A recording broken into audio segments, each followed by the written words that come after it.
जय श्री राम दोस्तों। पौराणिक कथाओं के मुताबिक स्वर्ग लोक में इंद्र का वास है। इंद्र अपने चारों ओर कई सुंदर अप्सराओं से घिरे रहते हैं और उनके साथ काम क्रीड़ा इत्यादि करते हैं। इंद्र को देवराज कहा जाता है, यानी कि देवों का देव, लेकिन फिर भी इंद्र की कहीं भी पूजा नहीं की जाती है।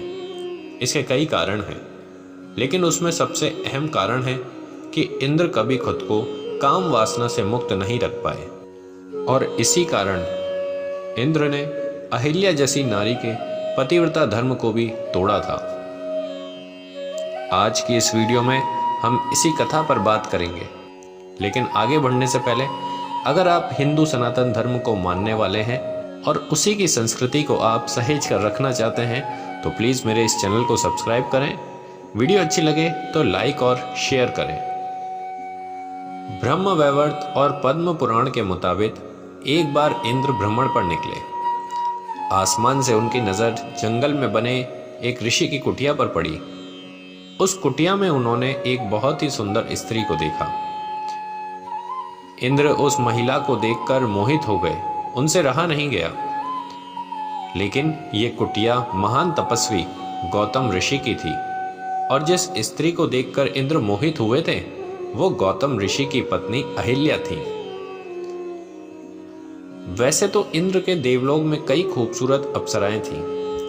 वे जब भी चाहते किसी भी अप्सरा के साथ सहवास कर सकते थे, मगर अहिल्या की सुंदरता उन्हें भा गई। इंद्र अहिल्या के साथ संबंध बनाने की तरकीब सोचने लगे। उन्होंने अहिल्या के पति गौतम ऋषि की दिनचर्या पर नजर रखी। गौतम ऋषि रोजाना भोर होने से पहले जग जाते थे और अपने नित्य कर्म निपटाने के लिए नदी किनारे जाते थे। वहां 2 से 3 घंटे का समय बिताकर फिर कुटिया में वापस आते थे। इंद्र ने इस मौके का फायदा उठाने की योजना बनाई। एक रात्रि जब गौतम ऋषि और अहिल्या सो गए, कुछ समय बाद ही इंद्र ने अपनी शक्ति से भोर होने का कृत्रिम आवरण बना दिया। गौतम ऋषि को लगा कि सुबह होने को है, तो वे रोजाना की तरह उठ गए और नित्य कर्म के लिए निकल पड़े। इसके पीछे इंद्र ने गौतम ऋषि का भेष धारण कर कुटिया में प्रवेश किया। अहिल्या को लगा कि उनके पति नित्य कर्म से निपटकर आ गए हैं। फिर इंद्र ने गौतम ऋषि के भेष में अहिल्या से प्यार भरी बातें की और उनके साथ संबंध बना लिए। दूसरी ओर जब ऋषि नदी किनारे पहुंचे तो वहां का हाल देखकर उन्हें आभास हो गया कि किसी ने ये छलावा या धोखा किया है। वे तुरंत अपनी कुटिया में पहुंचते हैं, जहां इंद्र उनके भेष में उनकी पत्नी के साथ सो रहे थे। ये देखकर गौतम ऋषि आंख बबूला हो गए। उन्होंने अहिल्या को भी पत्थर बनने का श्राप दे दिया। वहीं काम वासना के मोह में गिरे इंद्र को भी श्राप दिया कि उसके शरीर पर 1000 योनियां उग आएंगी। वो चाहकर भी किसी स्त्री के साथ संबंध नहीं बना पाएगा। देखते ही देखते इंद्र के पूरे शरीर पर योनियां उभर आईं। इंद्र को अपनी गलती का एहसास हुआ और उन्होंने गौतम ऋषि से क्षमा याचना की। ऋषि ने काफी क्षमा याचना के बाद इंद्र को माफ कर दिया, लेकिन कहा कि एक बार श्राप दे दिया इसलिए ये वापस नहीं हो सकता है। हालांकि ऋषि गौतम ने कहा कि इंद्र के शरीर पर उभरी ये योनियां आंखों में बदल जाएंगी और इसी वजह से इंद्र के पूरे शरीर पर आंखें ही आंखें हो गई थी।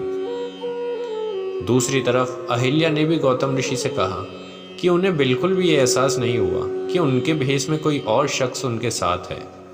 इसमें उनकी क्या गलती है?